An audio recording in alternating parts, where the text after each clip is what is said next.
Welcome to Adventure Freaks, a podcast on living abroad on a budget. Hi, I'm Esordi with Adventure Freaks, and I just wanted to thank you for tuning in and supporting our channel. If you haven't done so already, please hit that subscribe button, that red button below. It's the best way to support our channel. And thanks again for tuning in.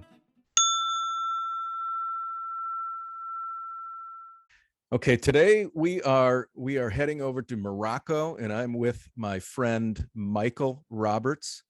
And Michael, thanks so much for being here. My pleasure.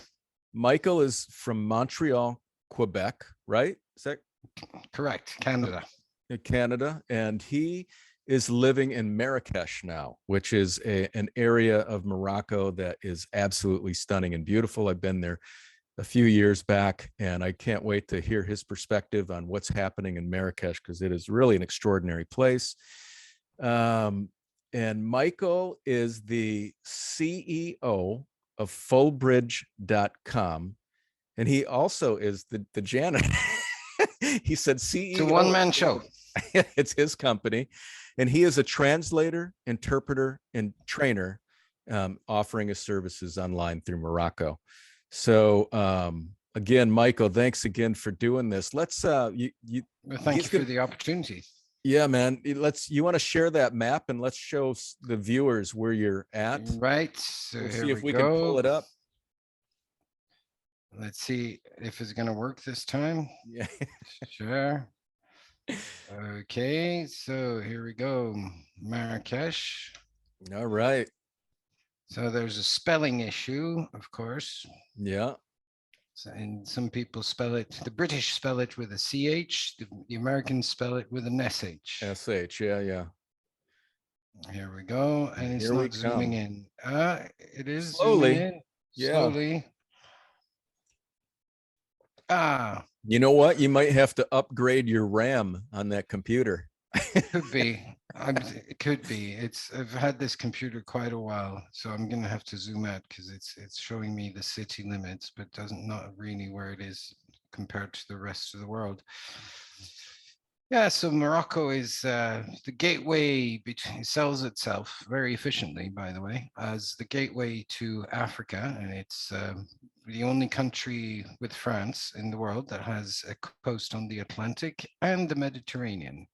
Mm-hmm. And it's about 200 kilometers, 140 odd miles from Casablanca, the largest city. And you can see Rabat here. And these are the Straits of Gibraltar. You have Spain here, and Morocco is just here to the immediate south of Spain. Yeah. Very nice. And Rabat is the area where the politicians live, the government is correct. Located. Rabat is you see here on the map, you have Rabat, Fez, Meknes, and Marrakesh. They are what's called the imperial cities because they were the seats of the Moroccan Empire at different times throughout history. And today the seat of Morocco is Rabat. But Fez, for example, is a very old city. It has the oldest functioning university in the world. Most people believe it's Oxford, but the Al Hawain University, I believe, I completely mispronounced that, is the oldest functioning university in the world. It's 80 years older than Oxford. Oh, wow. That's really cool. Yep. And Marrakesh is kind of the old capital of Morocco. It's Morocco is the name of the country in Arabic is Maghreb, which means where the sun sets. Again, I mispronounced that. Apologies for any Arabophones. My Arabic pronunciation is terrible. But Marrakesh is the name Morocco comes from Marrakesh. Okay. All right. Well, yeah. Tell us a little bit about just give us a little bit of backstory about you. And you've lived, you and I had a little discussion. You've lived all over Africa. You've traveled a lot. You left Canada long ago. Now you're living in Morocco with your family, and you landed in this beautiful place of Marrakesh. And a lot of people talk about, if they're going to go to Morocco, they want to definitely trek out to Marrakesh. It's a very special place. So tell us Absolutely. about your journey, and then tell us what makes Marrakesh so special. Well, I'll stop the share first. Okay. Right. So I started off as an English teacher because I wanted to travel the world, and I trained to become an English teacher. My trainer said, if you want further training, you should go to Poland, which is what I did for 2 years to get some proper, serious teacher training. Then I went to Istanbul because I wanted to see the Hagia Sophia, the Saint Sophie, which used to be a mosque. It was then transformed into a Yes. which was a cathedral, then transformed into a mosque, then Yeah. transformed into a museum, and transformed back by Mr. Erdogan into a mosque. But it's an amazing building, which I Yes. never got to see because it was all in scaffoldings to protect it against the next earthquake. I did a quick stint in the States for a year, still as an English teacher, and then went back to Turkey to further my teacher training. And I met a young English lady who wasn't an English teacher, and then she decided to quit her job and become an English teacher. And we went together we got a job working for the British Council. I did 3 interviews, one in, I think, in Ethiopia, the other somewhere else in Africa, and one in Tanzania. And I was offered the job in Tanzania. So I told my then girlfriend, we're going to Tanzania. She said, where is that? I said, I have no idea. And we looked it up on the map, and we landed there. And then um, my girlfriend decided that Tanzania was a bit too far. It's like 14 hours from London. She's quite close to her family. So we got another job with the British Council in Cairo, in Egypt, and absolutely hated it. After 1 year, we decided we'd had enough, and we broke our 2-year contract. And the choice was, we decided we wanted to stay close to Europe. So the choice was either Senegal or Morocco. But having had a bad experience in Cairo, in an Arab country, Egypt, we decided to go to Senegal and had a pretty bad experience there. Some of it was a lot of fun and brilliant, but no water. When we arrived, we had power cuts for 8 hours. When we left 4 years later, the power cuts were 16 hours. Mm-hmm. But by then we had a son, and we decided, well, we can't live with a toddler in these kind of conditions.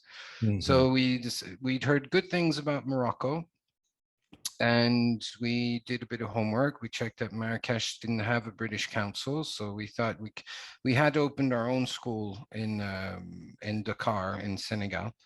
And then we decided, well, we'll replicate that and go to Marrakesh, open our own school in Marrakesh.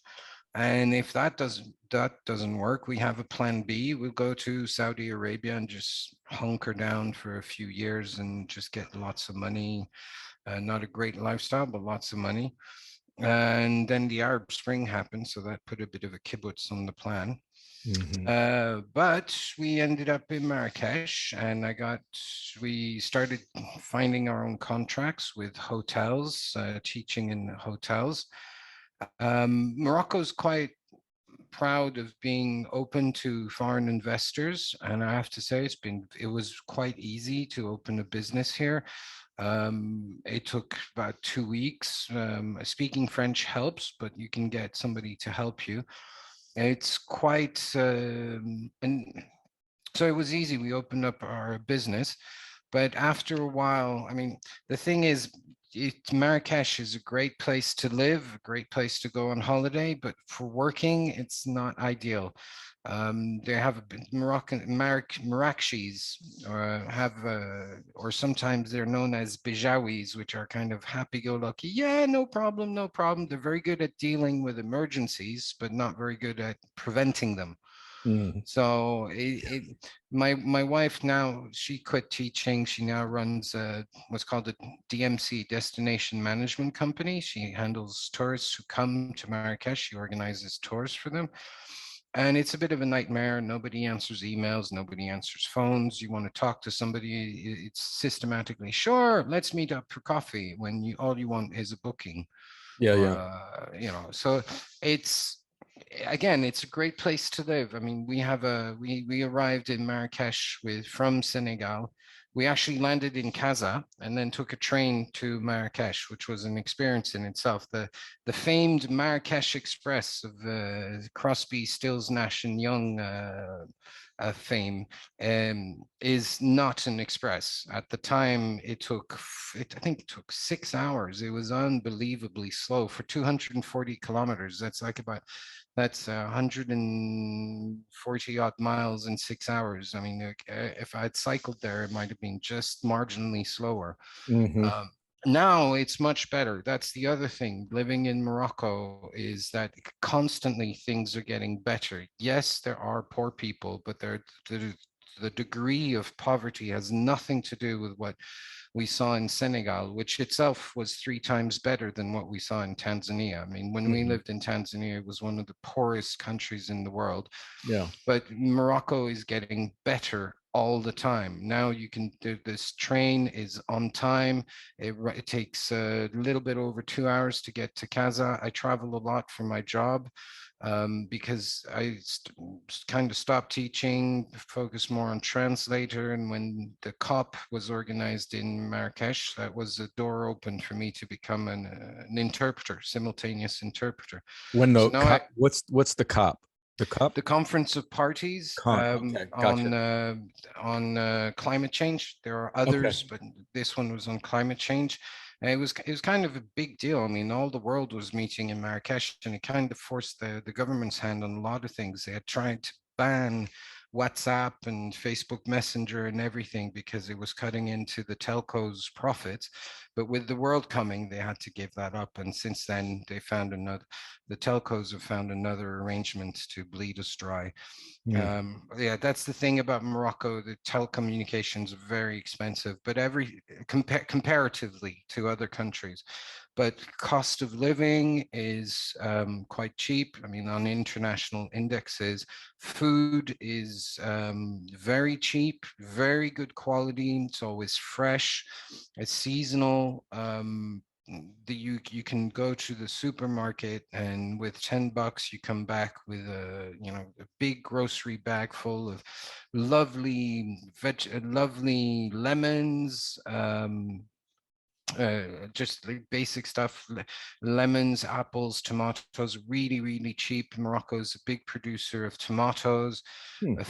Moroccan food is very good. They like to say it's the best in the world, so as every country does. But it's quite varied. It's very nice, very pleasant. On the shelf behind me, you can see I don't know if you can see it, all Yeah. the different spices that you can get here. Yeah, yeah. That's very And cool, man. You look like a medicine doctor. yeah, well, it's cooking is like alchemy. It is.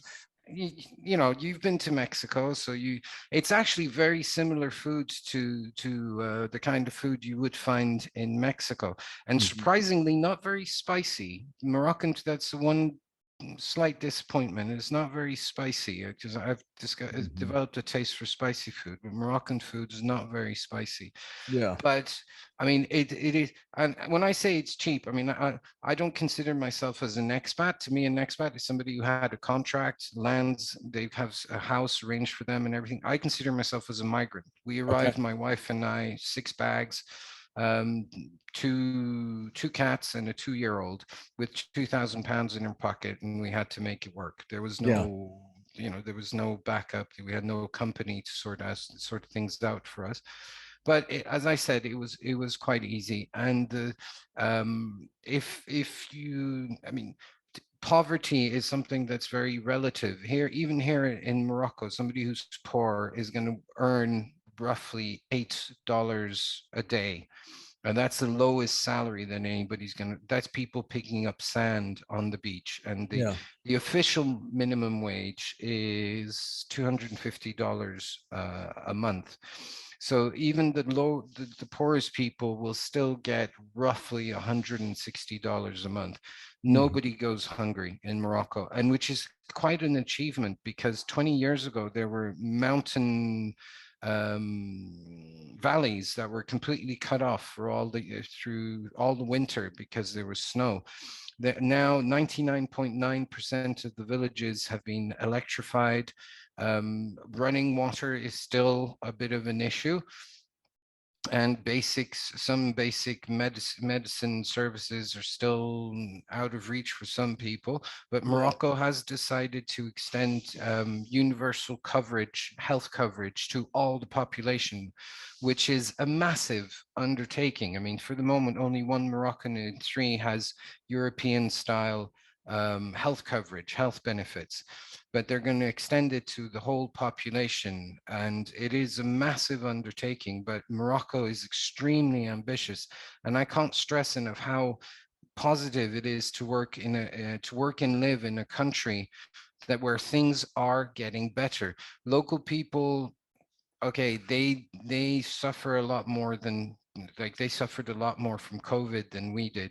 It was tricky for us at some points. We had reserves from money abroad, but Moroccans are very resilient. They're very creative, and they're very polyglottal. They speak a lot of languages. And we were professional linguists when we arrived as teachers, and we saw lots of people spoke good English, good French, but it's a culture that's extremely open. It's often described wrong. It's described, and Moroccans describe themselves as an Arab country, but it actually stands out a lot from a lot of from the other Arab countries, probably because it was never conquered by the Ottomans.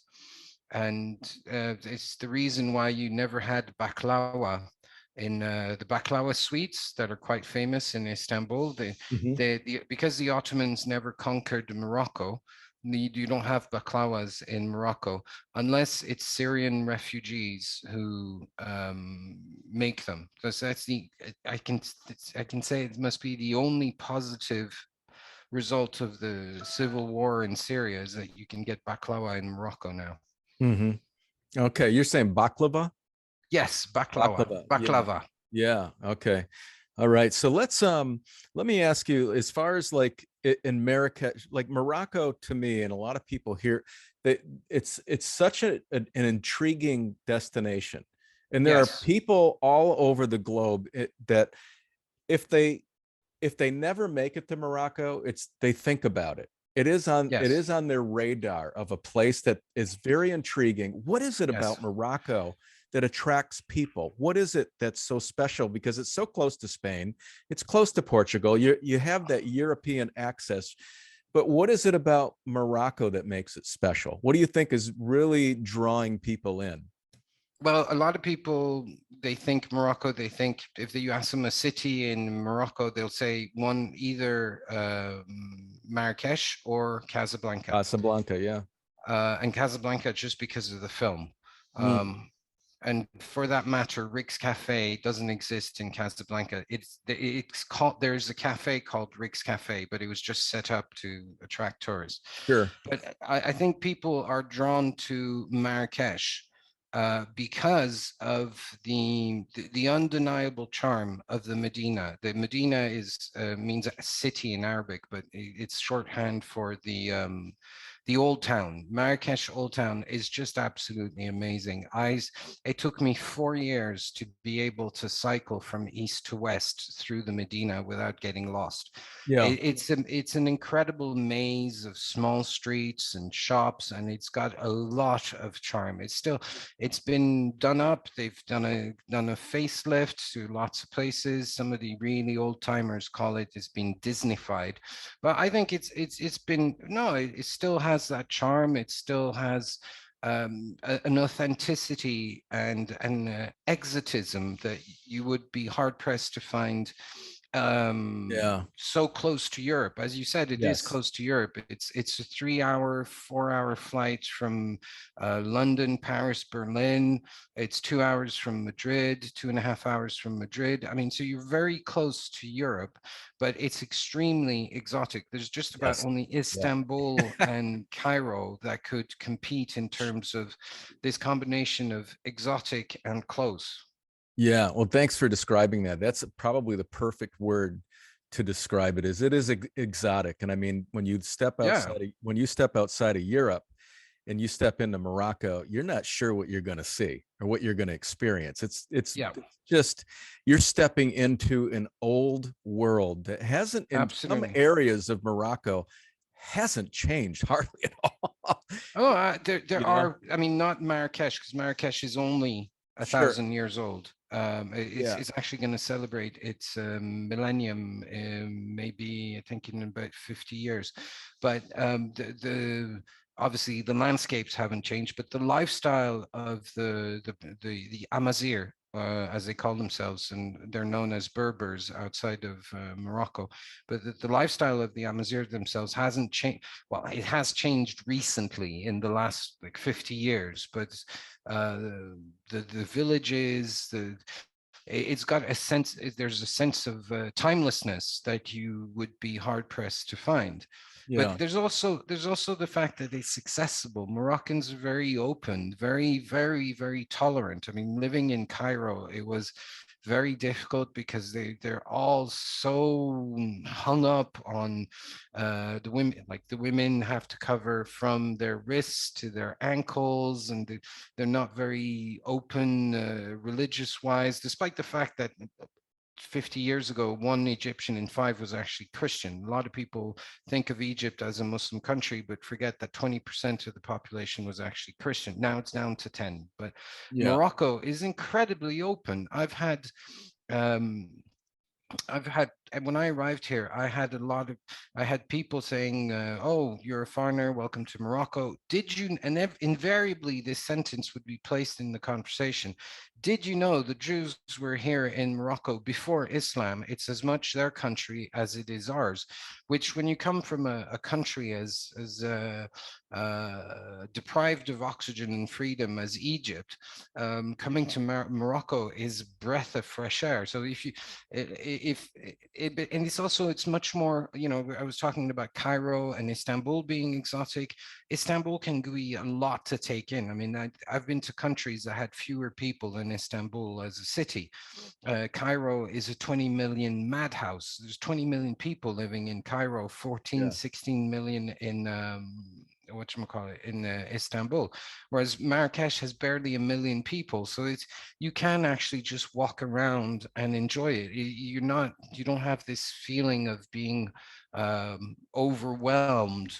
I mean, you can have a bit that feeling, because the first time you get into the Medina, it's a bit intense. The smells, the noises, Yeah. the magical mixture of the beautiful spices and the chicken shit and the donkey poo, and I Right. mean, It's but it's all there. authentic. It's the real thing. It's the real Yeah. deal, and you don't need to go to a museum or spend out. You can just walk around and enjoy it. Yeah. Whereas you'd be harder pressed to, in Cairo or Istanbul, you have to know where to go to really enjoy it. The Medina's got this convenient,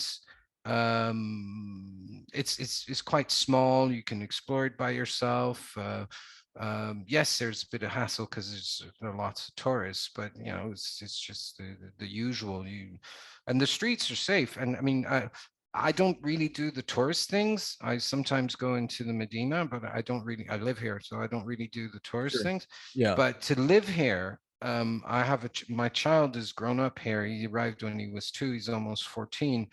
I mean, it's a great place to raise children. It really is. The Yeah. schools are not necessarily up to such a high standard that unless you have a lot of money, you can pay for the American school. But we're talking, like, I can't remember. It was outrageous. It was something. I think just the registration fee alone is $8,000. So it's very expensive, but Yeah. it's not that good anyway.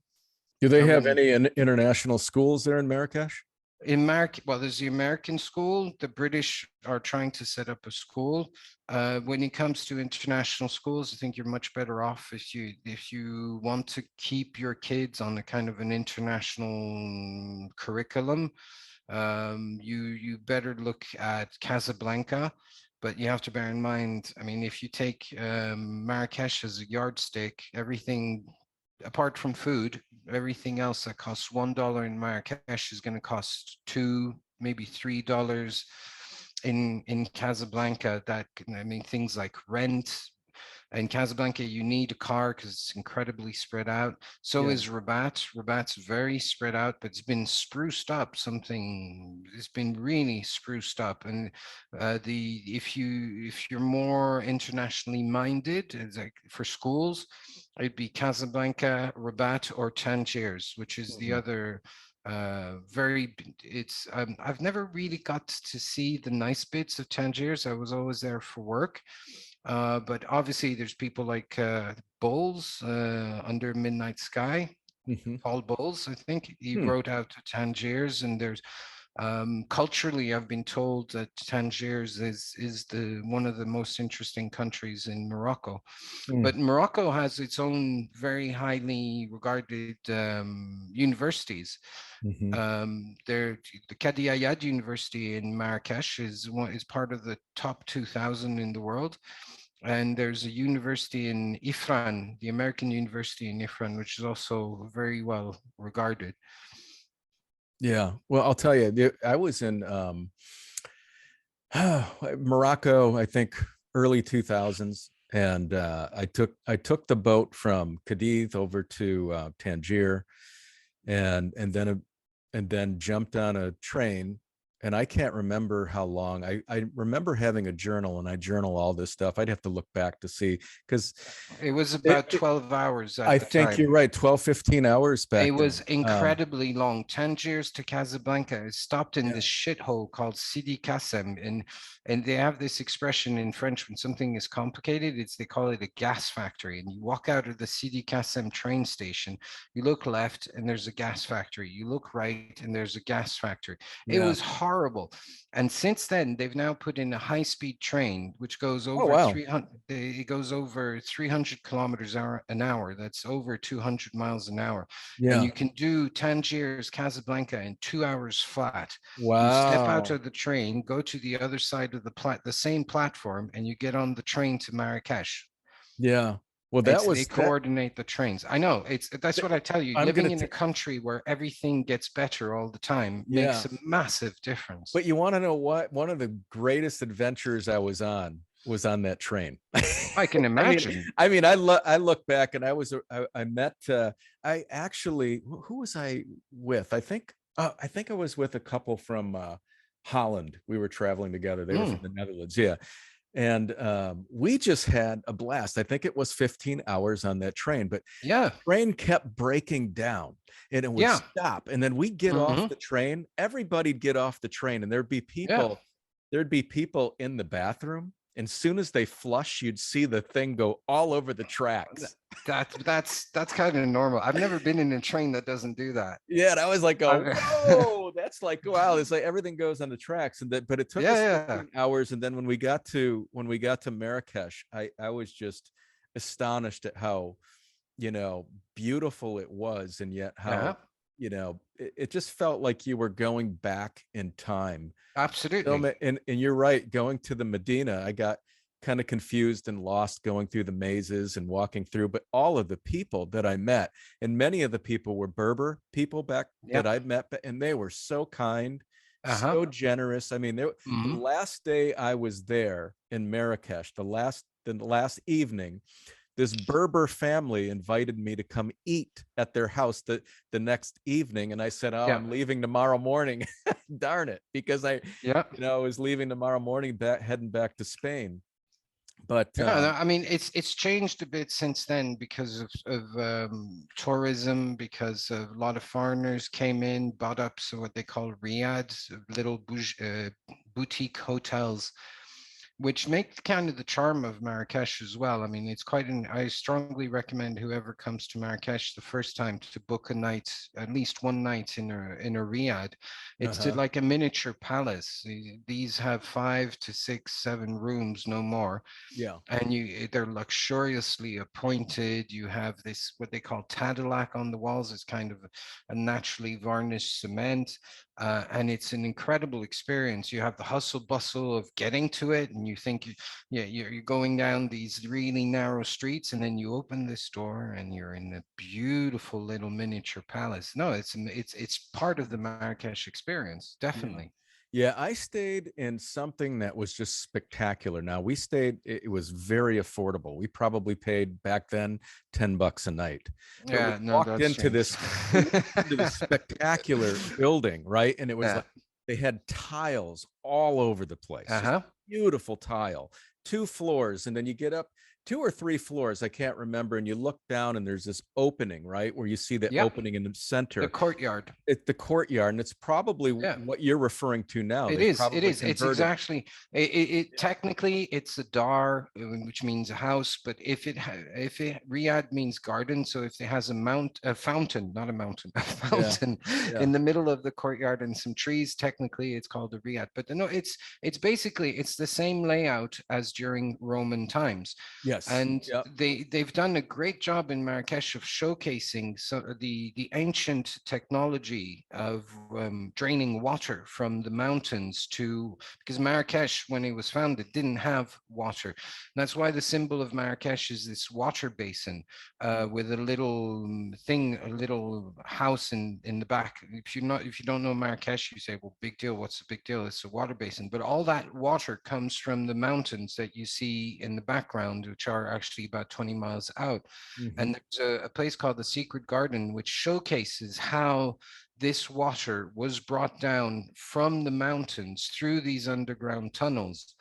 So they're doing a really good job of showcasing their heritage Hmm. and showing how things were done. Water obviously is very, very important, and the houses, the way the houses are built, this is also timeless technology. It's similar to Mexico, is dry earth. It's not adobe. It's technically somewhat different because they mix straw in it and stones. But this technology is so efficient that the French who colonized the place brought it back to France. My parents live in France now, and they have a house that was built with techniques that were imported from Morocco 100 Wow. years ago. Wow. That's cool. That's cool. Now, you and I, when we talked prior to this podcast, I was telling you about when I was there, and I'd walk into the square in the evening, and Mm, and like you say, talk about exotic, because you had yeah, these guys that would open up these boxes, and there'd be these cobra snakes that would yeah. come out, and they'd do these, whatever it was, some form of a dance, or I don't know, a ceremony with cobra snakes. And then there was these groups of young Moroccan guys that just gathered every night in the square, and then they'd ask these guys who wanted to volunteer to box, and they had these boxing gloves, and they'd have there were people that just would watch these guys box in the middle of the square. Over there there'd be a cobra snake, there another snake back behind you, and then these guys are boxing. And I was like going, wow, this is just really wild. And then you have all of the outdoor, vendors selling a variety of Absolutely. different The food. food. Oh, Yeah. it So was this just, the boxers are not there, but the variety, the food market is world renowned. It's one of the top 10 in the world yeah, for street food, because yeah, you do get an incredible variety of food. It's not always good. The trick is, as always, if there's a lot of people there, especially locals, then it's good. yeah, yeah, yeah. But It no, was, you get a variety of food. You can get snails. You can get. It's not very well suited to vegetarians, I must say, but you can get snails. You can get sheep's brains. You can also get lentil soup. I like getting lent. I like eating in the small local eateries. Like for 30 cents, you can get a bowl of lentil soup or yeah, harira soup. I mean, again, the food is very good and very cheap. yeah, And mostly pesticide free yeah, for the yeah. moment. That's kind of changing, but with the pressures of international competition. But I'm sorry, my glasses are crooked or my eyebrows are crooked. I don't know. Yeah. Hey, man, that's a part of it, I guess, as we get Yeah. older. But hey, let's talk about what are the visa requirements for people that want to move there, live there? What's the So cost? most all Europeans can come here with can automatically get a 90-day, not 3 months. People get caught out with that. It's 90 days, including arrival day and departure day, and they don't mess about. If you overstay your visa, you will have to pay a fine. Even if it's just by a day, they will stop you from boarding the plane, Wow. and you have to go to the courthouse and you will have to pay a fine. Apparently, I follow these things on Facebook groups. It tends to vary between $100 to $200 roughly, bearing Okay. in mind that $1 is 10 Moroccan dirhams. For other people, I think Americans don't need a visa. I don't think Canadians do. Others, you'd have to check with your embassy, but mostly you get a 90-day visa. If you Okay. want to stay longer, you, in theory, you can get an extension, but I've never heard of anybody getting this extension.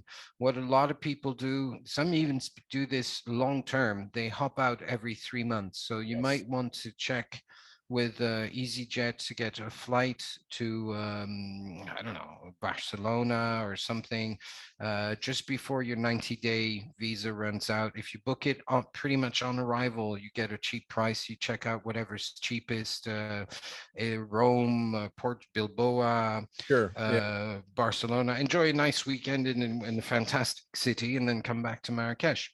Yeah. And some people do this long term. Yeah, Michael, how do you do it? Do you don't pop out every 90 days? No, I became a resident. We Okay. applied for residency. I mean, we arrived in June. We checked Okay. it out the other day. We arrived in June. I think we left after 3 months. Yeah, we left after 3 months because we had to drive the car back, no, or something. But the second time around, we did our we opened a company. So if you open a company, then you're allowed to have a residence permit. And Uh, unlike a lot of African countries, you don't need to have a local partner to open your company. You can have your own company 100% fully owned. No, you don't need to have a local partner, which can be problematic in other countries, and sure. especially if you have to, if the local partner has to have a 51 minimum percent stake in the company. Yeah. But no, we set up. It's all quite straightforward. If you speak French, if you don't, there are some people who can help you. My accountant is very good. He speaks English, Arabic, French, probably Spanish too. I'd be happy to plug it. His website is called taxanol.com. Okay. Um, but no, it's quite straightforward. And I strongly recommend that people go the legal way, go the legit way, because otherwise, that going out the country every 3 months. I mean, it was possible before. You could. I don't want to go into too much detail, but Spain actually has two enclaves in Africa. They're Spanish cities, which Mhm. before you could travel to, and you'd get your exit visa from Morocco. You wouldn't even have to go into Spain proper. You just find the shortcut in the no man's land, go back to the Moroccan border office, but not the same one that had your exit visa, and get your entry visa, and you're good for another 90 days. Mhm. But I strongly recommend that if you want to become a resident, there are ways of doing it. There's the paperwork's a bit of a hassle. It's Yeah. getting more complicated every year. But there's if you start a company, if you own property, and you can buy some land really cheap, or they even have something for unemployed.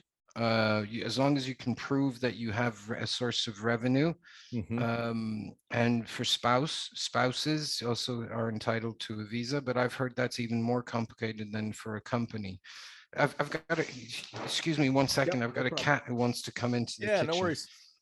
I've been told that cats in videos are good for ratings. Hey, man, we can try it. Shems, come here. Shems means Bring the that sun kitty in in. That's a Arabic. Moroccan There kitty right you there, go. folks. That's a Moroccan cat who's hungry and purring. That's right. That's a Marrakesh cat right there. That's a Maracat. That's great. So, okay. So let's talk about like the flat costs and real estate costs. Right. I mean, Okay. you've lived all over the place. So I mean, I know it varies different. It varies from city to city and where you're Yes. at. But I guess we could start with Marrakesh. What can you get a flat for Okay, people? well, rental, we have 100 square meters. That's about 1,000 square feet, plus a big courtyard, which is the reason why we took this. And it cost us 10 years ago, and the prices haven't changed much because of the crisis. We're looking at $300 US dollars a month for about 1,000 square feet.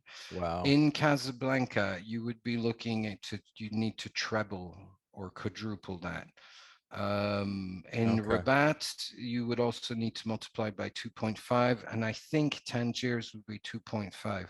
Now, Okay. the Marrakesh is kind of as the big cities go in Morocco is almost the cheapest. The cheapest is Oujda. It's got to be the biggest city that nobody's ever heard of. It's in the province of Morocco called Oriental. It's not a lot of foreigners go there. They tend to export people. It's where a lot of Hmm. Moroccans come from that part of a lot of Moroccans abroad. And there's actually 1 in 5 Moroccans in the world lives abroad. There's 32 million Moroccans living in Morocco, but there's 8 million of them live abroad. Oh wow. So Okay. it's a Hmm. big part of culture, and it plays a big role in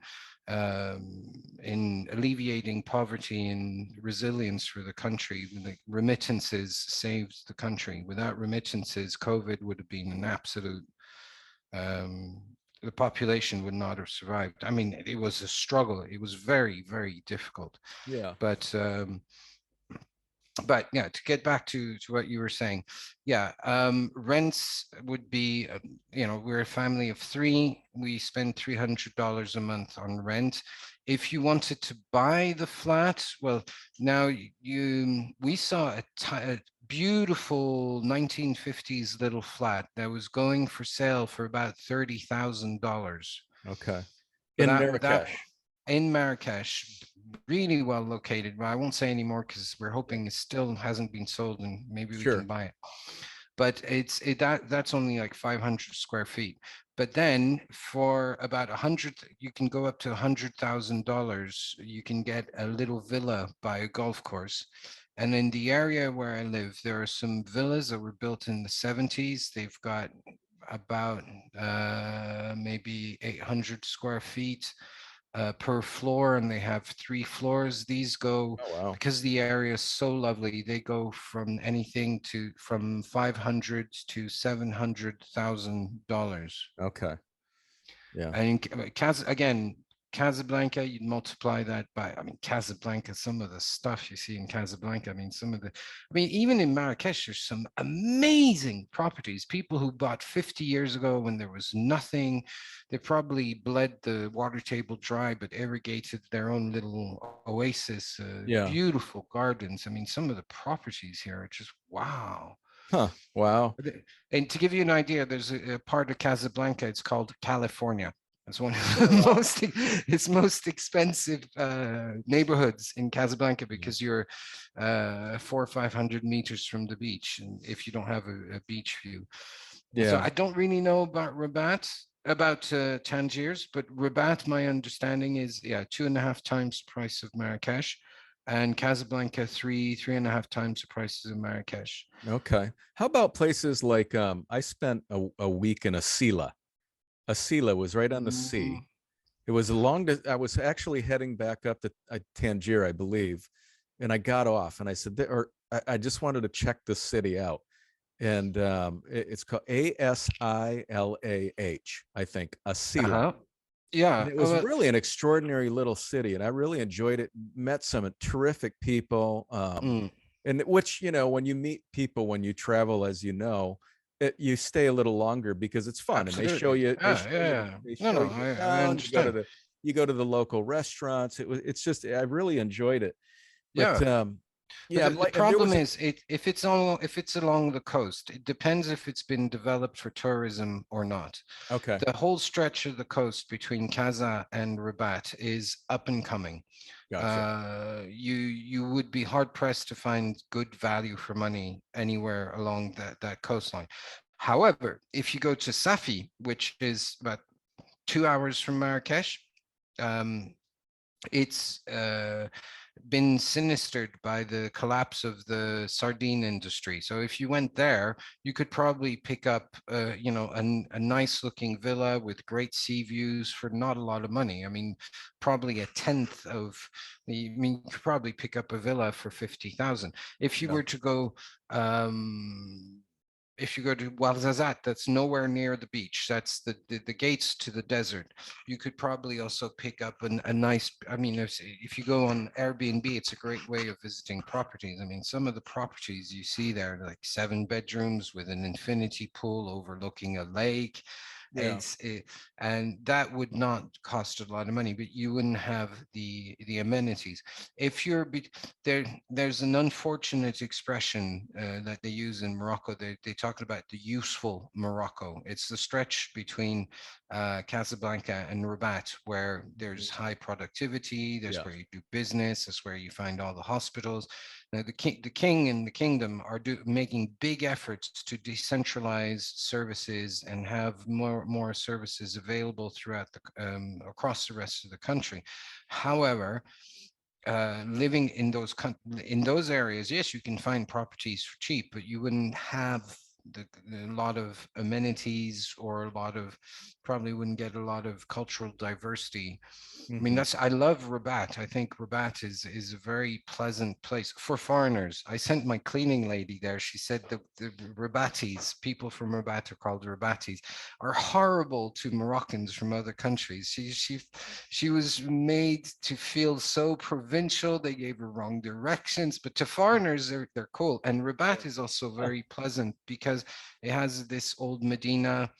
It's more organized than Marrakesh. It's kind of square roads, and but it's nice. You can just walk around, and you have more of a metropolitan vibe than you do in Marrakesh. Like Marrakesh, you never see a punk or somebody on a skateboard. In Yeah. Rabat, you'll see one every day, and if you're lucky, you'll see a guy on a skateboard with a punk crest, whatever it's Yeah. called. Yeah. Yeah. Mohawk or Mohawk, that's the one. yeah. Yeah. Awesome. Okay. So let's get into the healthcare. I think you mentioned that they're working on national healthcare there. So not Yes. everybody has it currently. No, about one Moroccan in three has it. The very poor have access to limited healthcare. But it's when we say healthcare, I think you call it single payer system. Okay. So it's basically it's a bit complicated, but overall, you go to the doctors with a piece of paper, you pay the doctor, and then you get reimbursed part of it. Okay. Um, how much you get paid back doesn't seem to be consistently the same every time, Yeah. but roughly you get paid half back. A doctor's visit would cost normally about 20. The basic visit would cost about $20. You might get $10 back if you're part of the system. Gotcha. Um, Expats, particularly the French, have their own system. For French abroad, there's some kind of formal insurance scheme for them, and they go to doctors that respect this scheme. And then private medicine is very widespread. You can find like there's an international clinic now in Marrakesh. It's open 24/7 in case of emergency. You get world-class standards of like an operation. I got operated on here. I lost my spleen. It wasn't keyhole surgery, unfortunately, but I survived. I'm still here. Yeah. I mean, And what was the cost to that? that was the cost of that was $3,000 Okay. for seven. So surgery. So I was under for I don't know 3-4 hours, and then 3-4 days in intensive care, and 3-4 days in normal care, not intensive. Wow. That So was that you was were in about a 3,000. week. You were in about Yeah, a week. Okay. yeah, and it was $3,000. So it's not the end of the world. It is for us. It was quite a bit of money. Yeah. Because we're not, as I said, we have our own company, and we didn't. But if if you have reserves abroad, I mean, you can always. We do rely on the bank of mom and dad. Yeah. Some in those situations like that, but if you can max out a credit card, I suppose. Yeah, that's actually, I mean, I mean, it's coming from Canada where you could get that surgery for nothing, right? Mm. I mean, Not 3,000. exactly, but yeah. Yeah, well, 3,000 is that's a lot of change, but I mean, to stay I in know, but the come on, in the States, just the States, ambulance ride alone, it would be $1,700. you would be Yeah, that would be a I've heard, that would be a but six-figure bill, doctor bill. yeah, It could be anywhere from 200,000. mm, I mean, yeah, $200,000 to stay in intensive care for and stay in the hospital for a week yeah, in surgery, easy. And yeah. No, but the situation in the States is it's out of absolutely it's preposterous. it is. They spend 80. I mean, sorry, all American people out there, but Yeah, you no. got to get over this socialized medicine thing. 18% of GDP goes on healthcare, and yet the child mortality rate is the same as in bloody Romania. Yeah, That's a waste of money. it is. Well, it's the Not to number mention the whole unfairness of it. it is. It's unfair, and it's the number one reason in the United States why people still file bankruptcy. Yeah, I'm not Because surprised. and I'm there are not people, surprised. many people with insurance Yeah, have some catastrophic event, but their insurance doesn't fully cover, so they yeah. have an astronomical amount of Mm, money that they have to pay. It could be 50, 80,000, and yeah, people still file bankruptcy because they just can't pay it back. yeah, yeah. I Really know, out I of know. control here, and Yeah, but hopefully then those maybe that's another topic. it is. Yeah, I that's a just whole wanted other to, that's a yeah, whole other podcast, man. yes, absolutely. That's Oh, for that's sure. many podcasts, Yeah, many yeah. podcasts. Let's go into utilities. So when you rent, do Right. they include utilities, or is that separate? No, That's you separate. separate. You Okay. rent and then you sign up for, they tend to have, oh, I don't know what the English word is. Well, they have companies that deliver water and electricity. I just got my water bill for March. It was $5, Okay. and my electricity bill was 15. Okay. So normally in the winter, my electricity bill can go up to maybe 30, $40 a month because we have the electric heaters on. Yeah.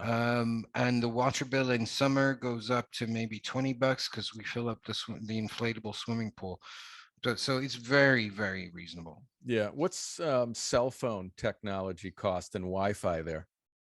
Um, 20, $30 a month A month? for Okay. Wi-Fi, depending on your carrier and your plan.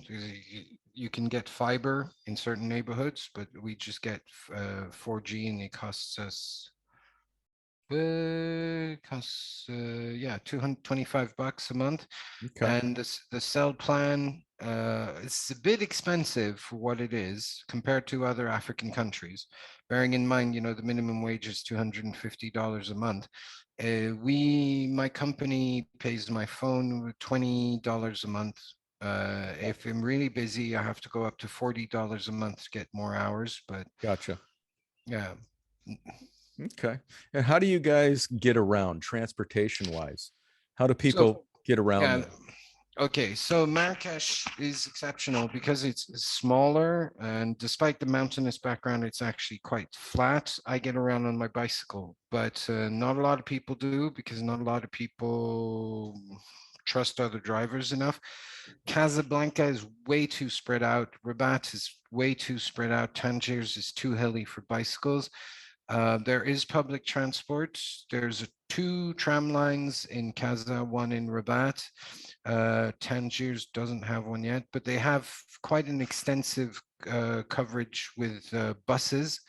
But these buses tend to be overcrowded. So as soon as you can, there's kind of a hierarchy. A lot of people get around on mopeds. If you work on a building site and you're unqualified labor, you get a Peugeot 105. It's like the cheapest scooter you can buy. But as soon Yeah. as you're anybody anywhere, you get an MBK, a Motobican, and you go outside the university grounds, and there's literally hundreds of these black mopeds parked outside. It looks like a dealership, but in fact, it's just the students parking Yeah. their Yeah. moped. If you have a bit more money, you get what's called a très vitesse, which is a 3-speed Honda Okay. scooter, but they're bloody dangerous. I just came across this expression today. You could call them donor cycles. Hmm. Uh, as soon as you have a bit of money, you try to get a car, and cars are imported, so therefore they are expensive. Us, we have 2008 Kia Rio. That's a 4-door sedan, 6 horsepower. We got a very good deal on it. We paid $6,000 for a car Oh that was wow. already 8 years old. Yeah, A that's a good new price. Well, it's kind of expensive, compared to Europe. Europe, you could score it for a third of the price, Hmm. half or a third of that price. Okay. A brand new car made in Morocco actually makes cars and is now part of the top 10 car manufacturers in the world. They made Hmm. pre-COVID, they made almost 1 million vehicles. Oh wow. Okay. So these are the Renault and the Dacia cars. They even designed a Oh wow. special car for Morocco. These basic models, petrol, as in gas, not diesel, no AC, no central locking, just a basic model, retails for $12,000. Okay. But and then a Range Rover, it will cost you 500,000. What am I getting this right? No. No, say a Nissan Qashqai, that would cost you 60,000, 60, 70, Yeah. $65,000. Yeah. Yeah. So Well, those would be the price for new cars. sure. Secondhand cars, you would need to get something that's not a banger that's going to break down, Yeah. because spare don't get a Ford. Apparently Yeah. Ford, it's impossible to get spare parts in Morocco.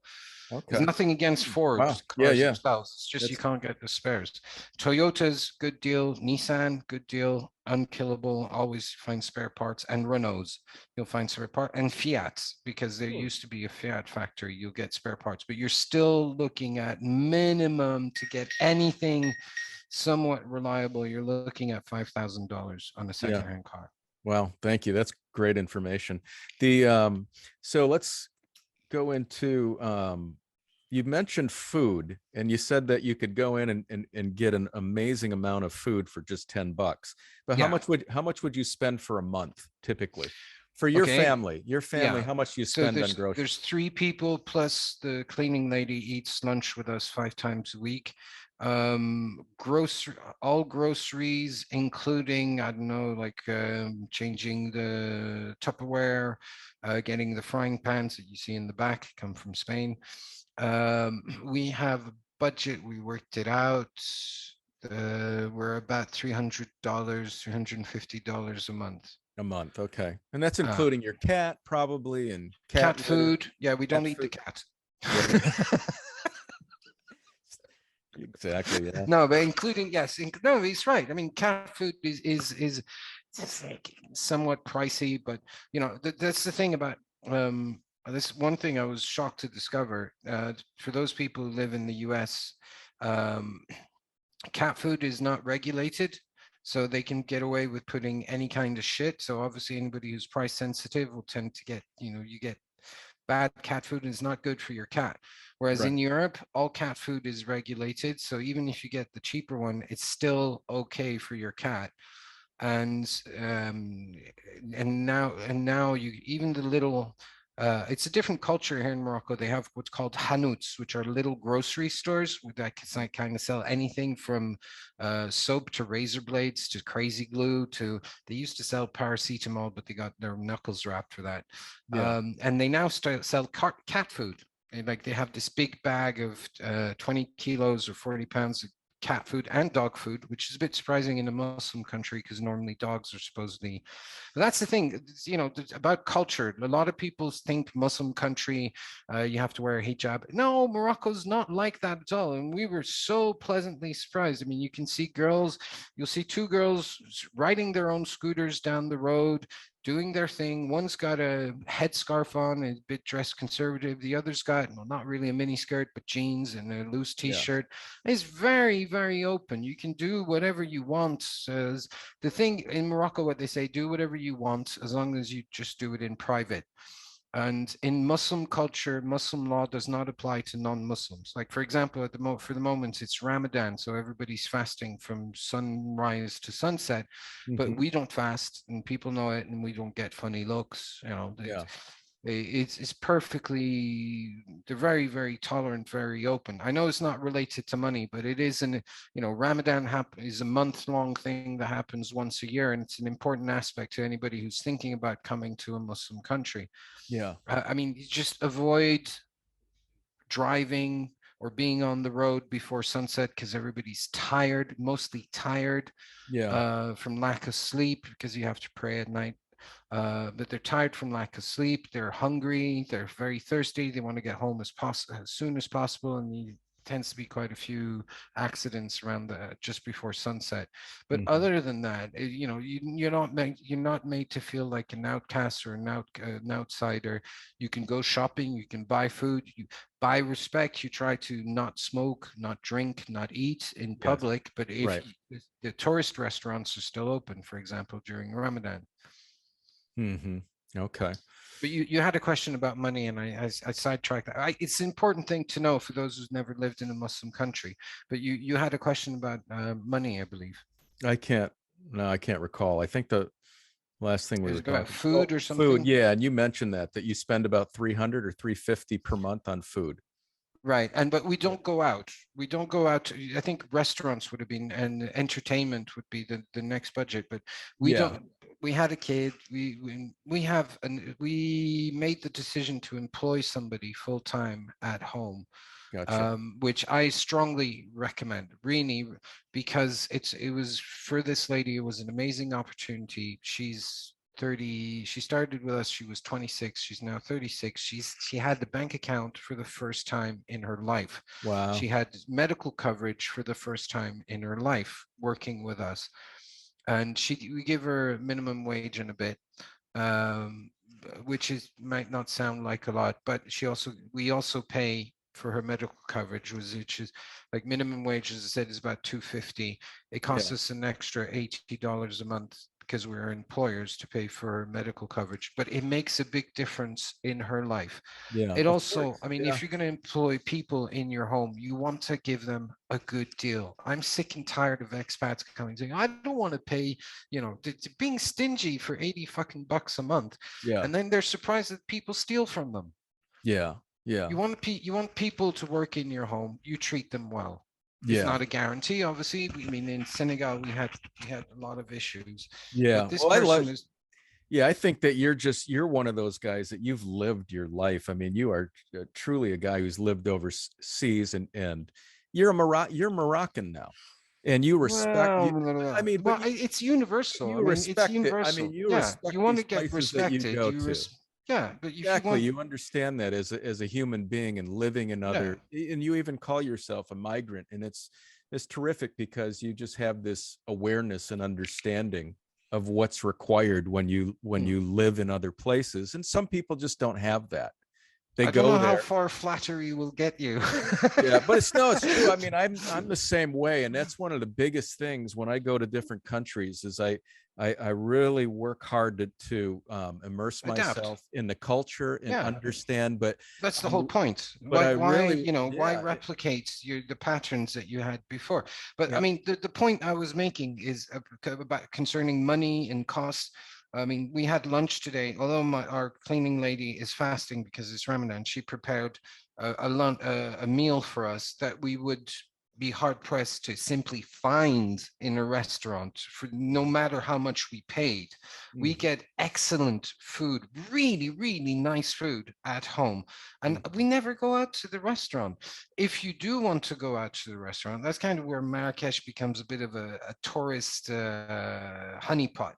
sure, You can go to restaurants and pay 40, 50, like on the outs, like the tourist places, the minimum that you're going to pay is $10 per person, and that's for like one dish, And then it can go up to 20, 30, 40, 50 for a restaurant meal. A bottle of wine will cost you minimum $10 if it's available, probably $20. But it's, to us, it's just not worth it. We'd much rather pay somebody, minimum wage plus the fact that it gets a bank account, she can apply for a loan a bit later. And she can actually retire now. She's been employed with us for 11 years now. She can actually draw a pension, not much, Yeah, but yeah. still something.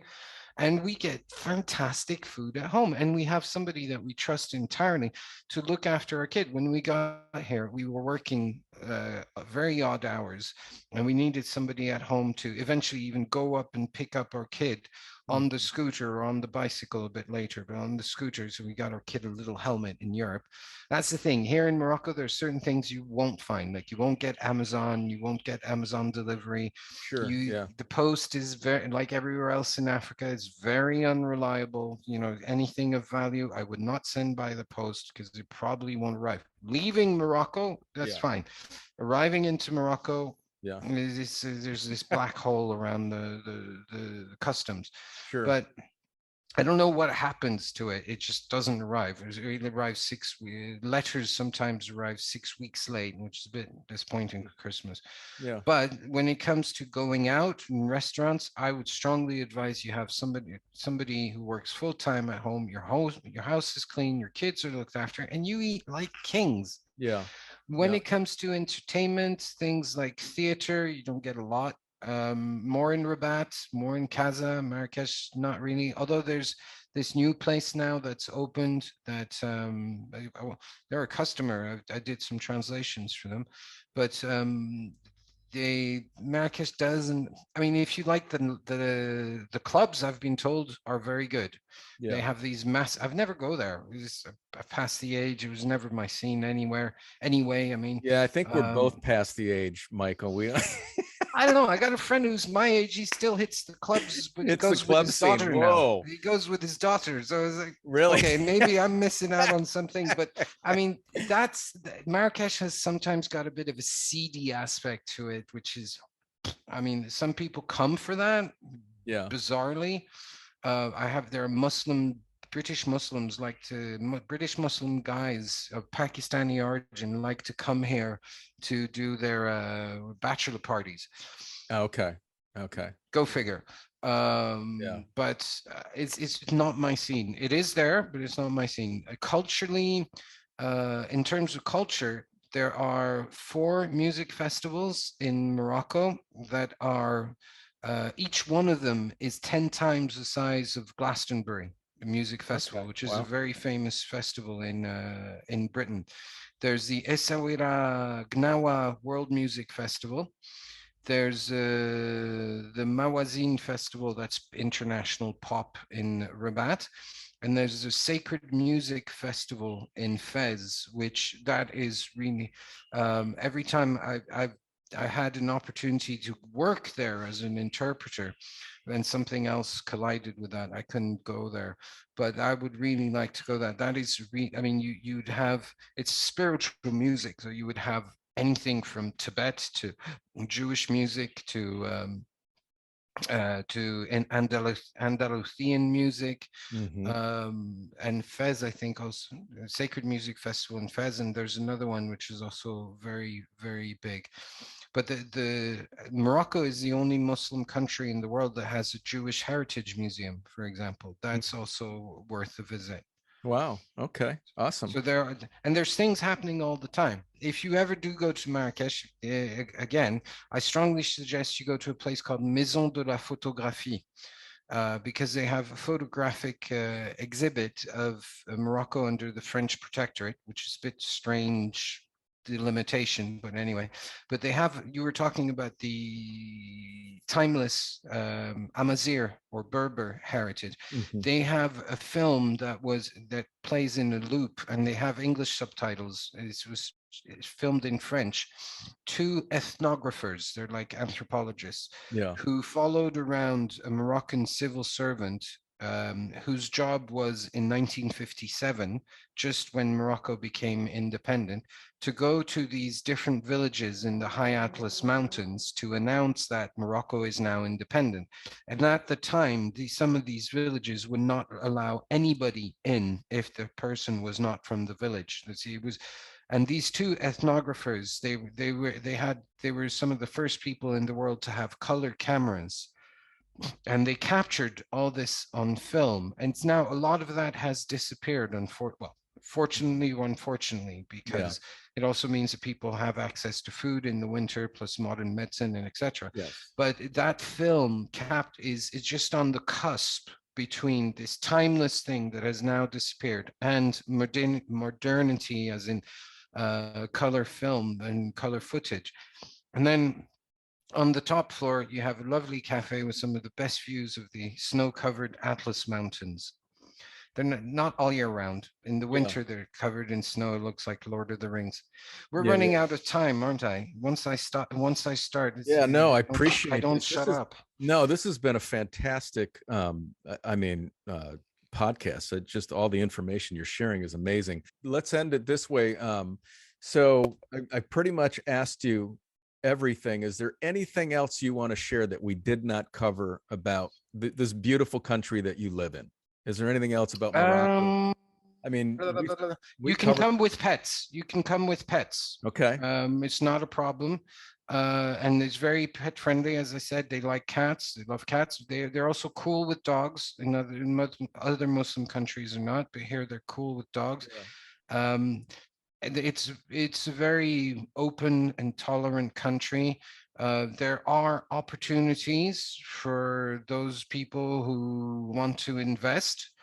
Uh, it's um, Hmm. it can be a little bit challenging at times, but that's why you travel, because if it wasn't challenging, you would have just stayed at home. Yeah. Yeah. Well, Michael And it's a great Roberts. place for kids, again, Yeah, to raise Michael. kids. Thank you so much, Michael. I appreciate it, man. All taking us on that journey, and your journey and Happy to finding share. Thank Morocco. you for the opportunity. Yeah, no, this has been terrific, man. I could talk to you for another couple hours just about what's going on in Morocco, because I just really truly enjoyed my experience there. And one of the things I loved about it, it was very tolerant and very open to the Mm, differences in people. I've been to Cairo, and I've been to Istanbul, and I've had wonderful experiences in all those places. There was a tolerance there in Morocco that I really truly appreciated, that yeah, you it's pointed laid out a back. couple. It's very, It's especially very Marrakesh. laid back. Yeah, Casablanca is much more in your face. It's like, I don't know, Casablanca would be New York, and Hollywood would be Yes. Marrakesh. And that makes sense because there was a movie Yeah. made there. But well, Mm. thanks so much, sir, for taking the time to share all this Thank you very information with much, us, Renee, man. for the opportunity. And yeah, and when I head to Morocco, we'll definitely connect and hang out, man. Definitely. All right, Michael, have a great day. You too. Okay, Take buddy. care. All right, yep, bye.